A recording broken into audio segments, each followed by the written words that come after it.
다윗왕이 이제 압살람을 통해서 반역을 당함으로 이제 도망을 이제 갑니다. 어, 다윗의 집에 나단 선지자를 통해서 사무엘하 12장에 이제 내 집에 칼이 영영이 떠나지 않겠다라고 했던 그것이 이제 만천하에 공개되는 것이죠. 다윗의 집안에 그 형제들 간에 죽이기도 하고 또 오늘은 더 그 칼이 떠나지 않는 것이 더 확대돼서 이제 누구도 핑계대지 못할 정도로 만천하에 공개되는 장면이 나옵니다. 이런 장면에서도 다윗이 신앙 안에서 얼마나 지혜롭게 했는지 모릅니다. 이 압살롬이 이스라엘 백성들의 마음을 도둑질해 갔다고 했잖아요. 우리 십계명에 쓰인 그 도적질하지 말라. 그 단어랑 원어적으로 같은 말입니다. 그러니까 마음을 훔쳤다는 것입니다. 미소를 가장하게 기죠. 그 다음에 네 말이 다 옳다. 무조건 옳다라고 했잖아요. 그러니까 옳고 그름을 판단해 준 게 아니고 네 말이 다 옳은데 왕께서는 재판관을 따로 세우지 않았다. 내가 네 말을 위로한다 하고 입 맞추고 이제 거짓된 것으로 마음을 이제 훔쳤다라는 것입니다. 그래서 그 도둑질하고 그러잖아요. 마귀는 뭐예요? 속이고 도둑질하고 멸망시키려고 오는데 예수님은 양으로 생명을 얻게 하고 풍성히 얻게 하러 오셨다. 요한복음 10장 10절에 이렇게 말씀하고 계십니다. 그 이런 메시지, 그러니까 회개가 없는 은혜를 선포하는 메시지가 이 압살롬이 그 구약 때부터 했다라는 것이죠. 이 신약의 강단도 각 교회 강단들도 이런 메시지를 선포하면 안 되겠죠. 압살롬처럼 네가 다 옳아.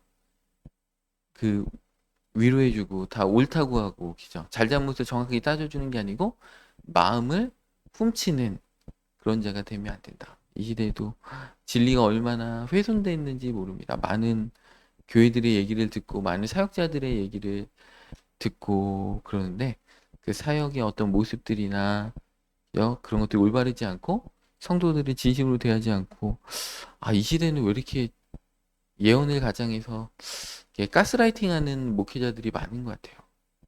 조종하고 그런 것들이 양신 역사거든요. 그 어떤 점치는 영이 역사할 때 반말을 하고 조종을 하고 생각을 못하게 만들고 그래서 예, 정상적인 성경에 입각한 생각을 같이 판단하지 못하게 하고 그렇게 한다는 것입니다. 그래서 이 압살롬이 이스라엘 백성들의 마음을 훔쳤다는 것입니다. 잘못된 메시지를 하는 거죠. 일단 근데 거기에 이제 선악을 우리는 분별하는 자라고 했잖아요. 우리 히브리서 6장인가요? 보면은 이제 너희는 그 젖 먹는 자가 돼야 된다. 그죠? 지각을 사용함으로 선악을 분별하는 자가 돼야 된다. 단단한 음식을 너희가 못 먹게 됐다는 거죠. 왜냐하면 멜기세덱에 대해서 할 말이 많은데 너희가 마땅히 선생이 돼야 될 자인데 그 젖만 먹고 단단한 음식을 못 먹을 자라는 거죠. 그죠? 장성한 자는 뭐예요? 선악을 단단한 음식도 먹고 선악을 분별하는 의의 말씀을 경험한 자요 선악을 분별한 자다. 그러니까 우리가 의의 말씀을 경험해야 되죠. 말씀대로 순종하는 그 말씀을 경험해야 되는데 그냥 젖만 먹는 거죠. 이렇게 다 씹어서 주는 그 말씀. 그러니까 순종하고 말씀대로 살아가서 승리라는 말씀은 경험하지 못하고 예수님 믿음을 구원받았습니다. 그런 메시지만 이제 계속 듣게 된다는 것입니다. 그렇게 되면 어떻게 됩니까? 도둑 맞는 마음을 갖게 된다는 것입니다. 오늘 다윗이 그 도망을 하는 것은 믿음의 결정인 것이죠. 그 집에 칼이 떠나지 않는다라고 하나님 분명히 선포하셨기 때문에 그 다윗이 알았던 것 같습니다. 이게 쉽지 않은 전쟁이구나. 그리고 같은 민족끼리 이렇게 내전이 일어나면 많은 자들이 죽겠구나. 내가 죄값을 치러야 되겠구나. 많은 백성들의 마음이 압살롬한테 이미 향했겠구나. 다윗이 그것을 정세를 바로 그냥 파악하고 영적으로도 그것을 알았던 것 같습니다. 그래서 싸우지 않고 도망가는 것을 택한 것입니다. 그러면서 11절에 막 누가 저주하니까 어떻게 됩니까? 다음 장에 나오죠. 막 저주하니까 내버려둬라. 하나님께서 저주하게 하시는데 그냥 내버려둬라. 이렇게 얘기하고 또 하나님 앞에 판결을 맡기는 거죠. 그러니까 법궤가 처음에 따라왔잖아요. 그리고 그 당시에 제사장이 2명 있었는데, 그죠? 그, 그 두 제사장도 예루살렘을 돌려보내면서 그 하나님의 처분에 맡긴다. 하나님이 나를 그죠? 그 심판하시면 심판을 당하고 하나님이 나를 불쌍히 여겨 주시면 나를 구원하시리라. 그러니까 인간적인 어떤 그 편법을 쓴 게 아니고 이들을 돌려보냅니다. 그죠? 또 왕궁도 잘 어떤 지탱이 돼야 되기 때문에 후궁 10명은 왕궁의 일들에 대해서 잘 알겠죠. 그래가지고 후궁 10명을 또 남겨두기도 합니다. 그래서 나를 반드시 회복시켜 주십시오 이렇게 한 게 아니고 아버지의 뜻대로 되길 원합니다 이렇게 한 것입니다. 그것이 오늘 이 다윗이 도망간 데가 어디예요? 기드론 시내를 지나서 감람산으로 도망갑니다. 머리를 가리고 맨발로 하나님 앞에 회개하면서 자기의 슬픈 마음을 이렇게 나타내면서 감람산으로 도망갑니다. 이 감람산은 우리 예수님이 십자가를 지시기 전에 기죠. 감람산의 겟세마네 동산에서 기도하셨죠. 그때도 예수님도 다윗과 동일하게 그죠? 이 잔을 원하시거든 옮겨주시되 내 뜻대로 마옵시고 아버지의 뜻대로 되기를 원합니다. 그래서 감람산으로 이렇게 예수님은 가셨잖아요. 예루살렘에서 생각하다 감람산으로 가셨다라는 것입니다. 이 감람산 그래서 다윗은 예수 그리스도를 예표하는 인물이기 때문에 그 하나님의 뜻 가운데 이 고난 가운데 하나님의 뜻 가운데 맡기는 그 모습을 예수님하고 똑같이 예표적으로 보여줬죠. 그리고 예수님이 그 승천하실 때 감람산으로 이렇게 승천하셨잖아요. 이 감람산은 그 이렇게 일부러 이렇게 역사적으로 계속 어떤 일들 중요한 일들이 감람산에서 이렇게 이루어지게 됩니다. 오늘 다윗을 호위했던 이 친위 부대는 기죠. 이 그렛, 블렛, 가드 다 블레셋 쪽 사람들입니다. 그러니까 블렛은 이게 블레셋을 변형해서 이제 부른다라고 많은 학자들이 얘기합니다. 가드는 골리앗의 고향이잖아요. 그다음에 이 그렛 지방도 마찬가지입니다. 그래서 이쪽에 있는 호위대들 특별히 가드에서 온 600명 오늘 본문에서 18절에 보면 그죠? 가드에서 온 600명 이렇게 나옵니다. 이 가드는 다윗이 사울 왕한테 쫓길 때 가드로 피신했잖아요. 그래서 다윗과 함께했던 그때 그 도망 다닐 때도 600명이었는데 이 다윗의 친위 부대도 이렇게 600명이 지켜준다는 것이죠. 그러니까 쫓겨간 자. 그러니까 지금 다윗이 압살롬에게 쫓겨가잖아요. 그래도 사울 왕한테 쫓겨갈 때도 그 600명으로 지켜줬던 것처럼 물론 군사들은 더 많습니다. 근데 이 친위 부대 600명을 이렇게 언급하시면서 하나님께서 함께 해주신다. 근데 아이러니한 게 다윗의 친위 부대가 이방인이라는 것이죠. 그러니까 오히려 본방인들은 다 다윗을 배반했는데 다윗의 용병들이 다윗과 끝까지 함께하면서 룻의 고백을 하잖아요. 다윗이 이제 나오미처럼 왜 나 따라오느냐? 나 정신없이 가는데 네 살 길 가라 했더니 이 가드 사람 이때가 룻과 같이 똑같이 왕이 있는 곳에 내가 운명을 함께하겠다라고 믿음의 선한 고백을 합니다. 그러니까 하나님 앞에 이 블레셋 사람들일지라도 언악 백성은 오히려 다윗 왕을 버렸는데 믿음의 고백을 오히려 이 블레셋 철천지 원수의 이 민족의 사람들이 그때부터 다윗을 따랐던 것 같아요. 다윗이 이 블레셋으로 망명했을 때부터 하나님은 이들이 붙이신다. 그러니까 하나님의 섭리라는 것은 정말 우리의 생각을 뛰어넘죠. 우리가 도망간 자리, 그 자리에 있던 자들이 그때 합류한 자들이 다윗이 이제 헤브론의 왕이 될 때 그때 따라왔겠죠.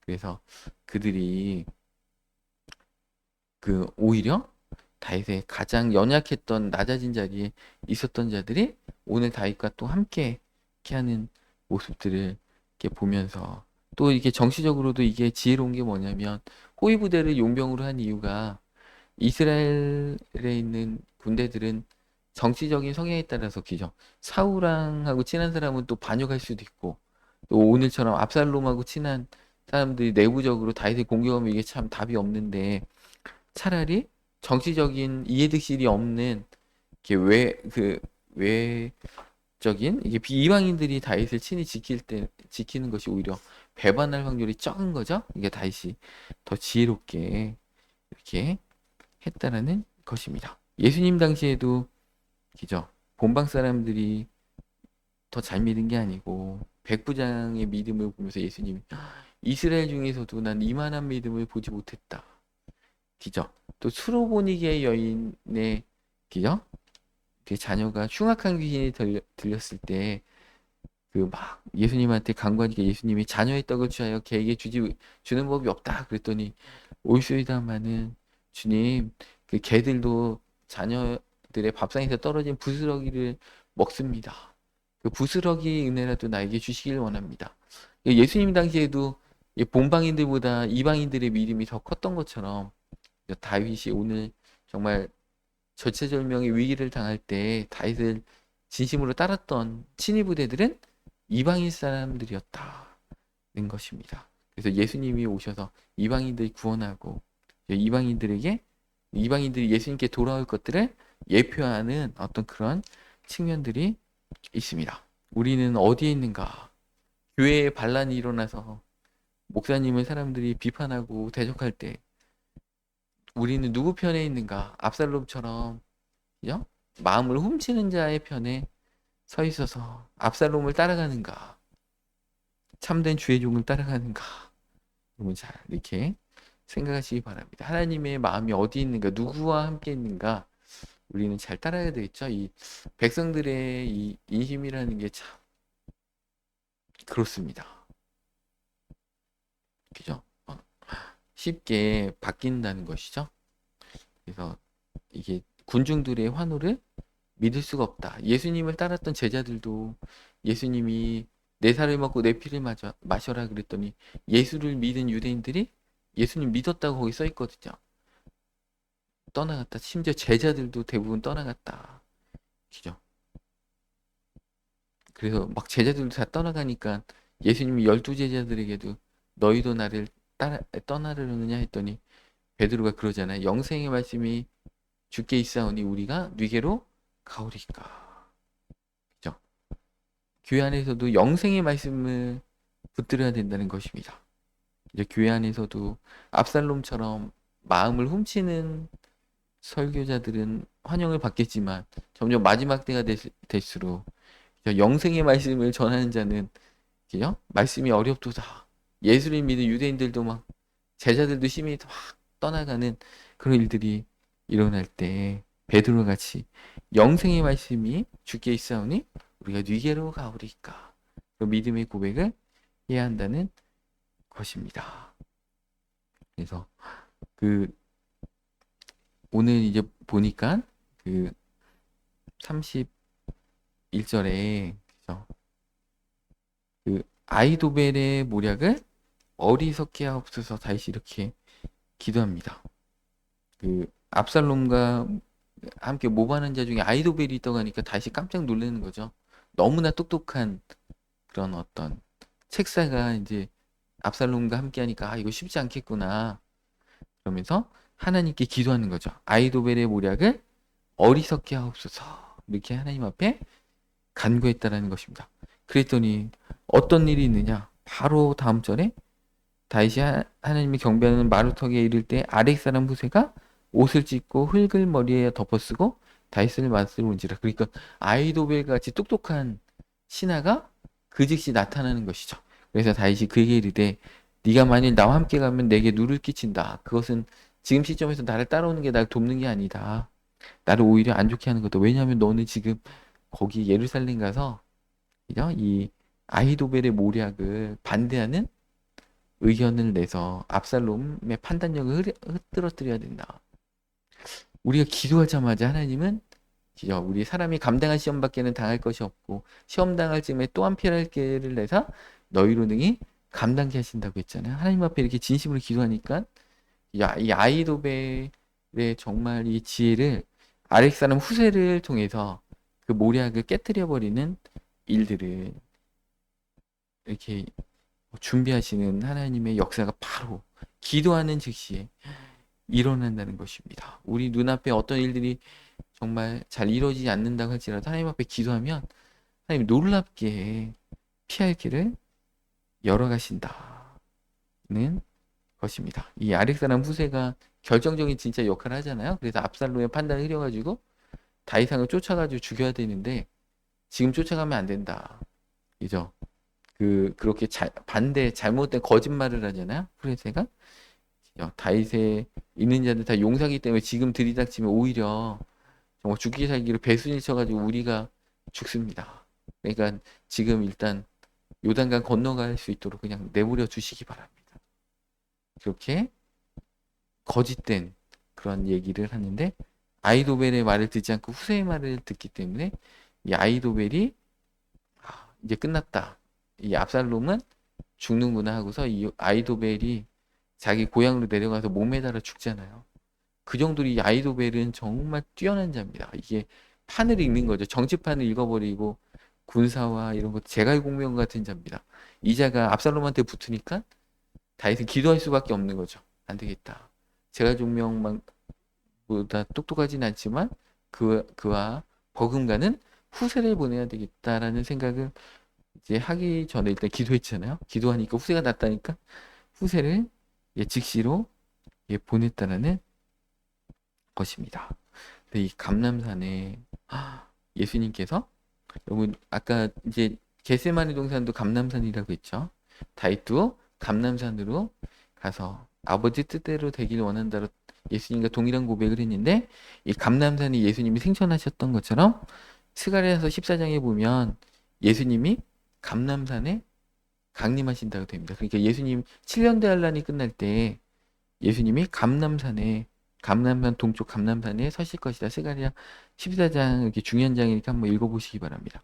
그때 이제 이스라엘을 대적하는 민족들이 이스라엘을 포위할 때 그 예수님이 감람산에 서시고 스가랴 14장 읽어보시면 감람산이 두 동강이 난다고 해요. 그러니까 북과 남으로 감람산이 나눠진다고 합니다. 지진이 일어나면서 감람산이 나눠져 가지고 이스라엘 백성들이 감람산으로 피신한다.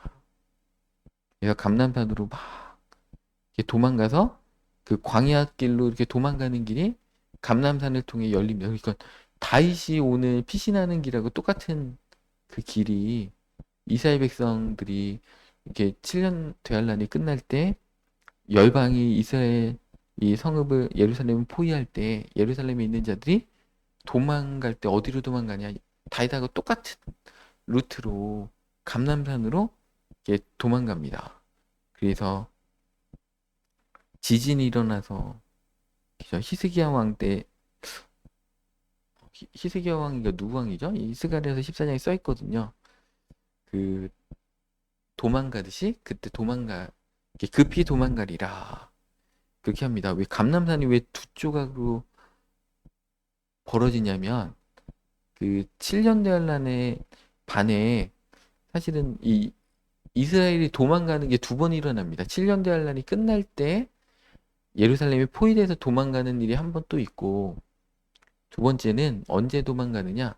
7년 대환란의 중반에 3년 반 됐을 때 그 다니엘서에도 나오잖아요. 예수님도 다니엘서를 이용해서 멸망에 가증한 것이 거룩한 것에 선 것을 보거든 읽는 자는 깨달을지죠. 그때 유대에 있는 자는 산으로 도망가라. 그러니까 예루살렘 성전에 이제 적그리스도의 우상이 딱 설 때 그때도 도망가야 됩니다. 그때 예루살렘에 있다가는 다 죽게 되거든요. 그래서 도망가는데 거기 어디로 도망가느냐? 많은 사람들이 그죠? 이 모압의 어떤 페트라로 도망간다 이렇게 돼 있습니다. 이 페트라가 그 우리 구약식 발음으로 얘기하면 보스라입니다. 예수님이 보스라에서 오신다. 보스라의 피난한 자들과 함께 오신다. 이게 성경에 써 있고, 그죠? 또 모압과 암몬과 에돔은 그죠?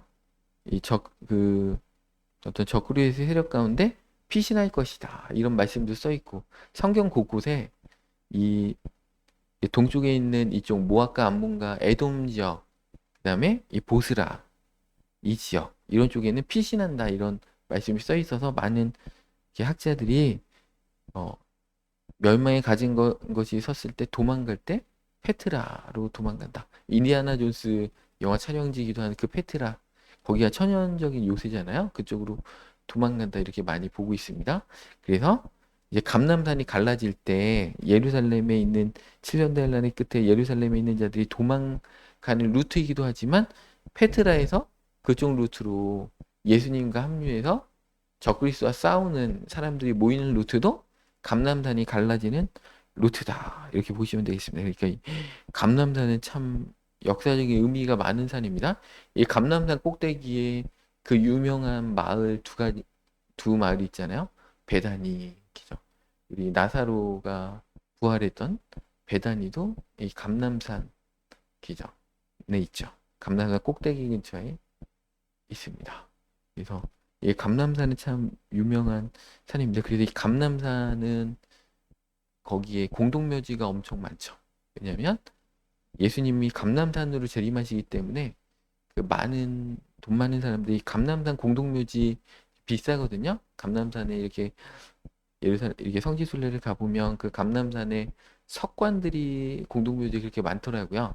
석관의 사이즈가 이제 어느 사이즈냐면 이제 허벅지 뼈 사이즈입니다. 이제 사람의 뼈 중에 가장 긴 뼈가 이제 허벅지 뼈잖아요. 그러니까 이제 이스라엘 이렇게 뼈를 이렇게 묻어놨는데 뼈만 이렇게 석관을 이렇게 보면 안에 뼈만 이렇게 잘 추스려가지고 이렇게 있는데 예수님이 감람산에 재림하신다고 스가랴서 14장에 써 있으니까 예수님 재림하실 때 제일 먼저 예수님을 맞이하려고 이 전 세계적으로 크리스찬들 가운데 돈 많은 사람들이 거기에 많이 묻혀 있습니다. 그래서 이 성지순례 가시면 겟세마네 동산을 이렇게 구경하시다가 그다음에 예루살렘으로 이렇게 내려오는 길로 이렇게 걸어서 내려오다 보면 거기 많은 공동묘지, 크리스찬들의 공동묘지를 이렇게 보실 수가 있습니다. 그래서 정말 믿음이 대단하시죠. 거기 묻혀서 예수님 재림하실 때 제일 먼저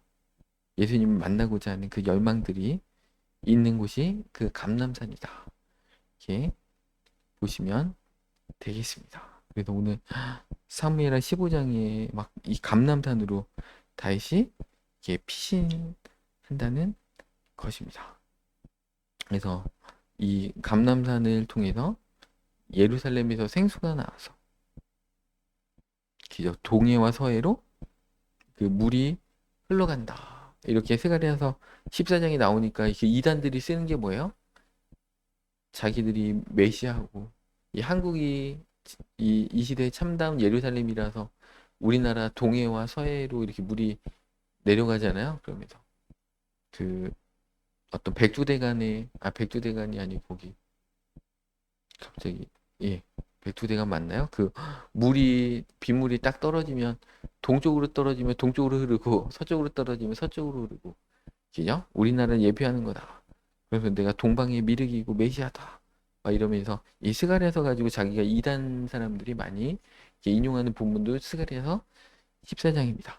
예수님한테 좋은 것은 다 자기한테 좋다고 막 이렇게 갖다 붙이는 그런 성경 구절이 스가랴서 14장입니다. 그래서 다윗의 눈물로 시작된 그 산이 예수님이 거기서 기죠. 땀방울이 핏방울이 되도록 감람산에서 겟세마네에서 기도하셨고 또 예수님이 승천하시고 예수님이 강림하시는 그런 하나님이 통치하시는 산이 이 감람산이 된다라는 것입니다. 우리의 마음은 누가 훔치고 있는가? 압살롬과 같이 거짓된 그런 것들에 속고 있는가? 우리는 진리를 붙들고 있는가? 그죠? 우리 마음이 미혹되면 안 되겠죠? 그죠? 하나님의 그 말씀. 도둑 맞은 마음은 멸망으로 끌려가지만 하나님 앞에 온전히 들려진 하나님 앞에 순종하는 다윗과 같은 마음은 하나님께서 구원하신다는 것입니다. 그죠? 예수님은 그 감람산을 오시고 또 승천하셨지만 영광 가운데 다시 오실 것입니다. 우리는 우리의 마음을 누구에게 드릴 것인가?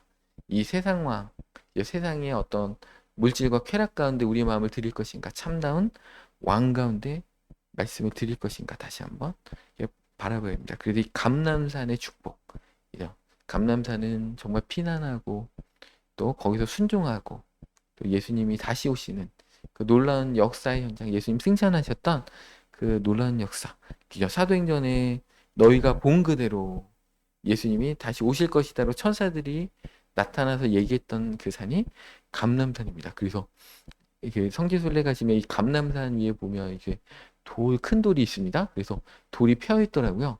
예수님이 올라가실 때 그 돌을 딛고 그래가지고 돌이 펴 있다라고 믿거나 말거나 맞는 말인지 모르겠지만 그런 돌이 있는 그 감람산. 이 감람산의 은혜가 우리가 있어야 됩니다. 다윗처럼 철저하게 주님 뜻대로 순종하고 주님 뜻대로 예수님도 감람산에 순종하셨을 때 예수님의 승리가 있는 곳, 강림하시는 승천이 있는 그 감람산의 축복이 오늘 우리 예배 참석하신 우리 모두에게 있기를 시간 축원합니다. 다 함께 기도하겠습니다.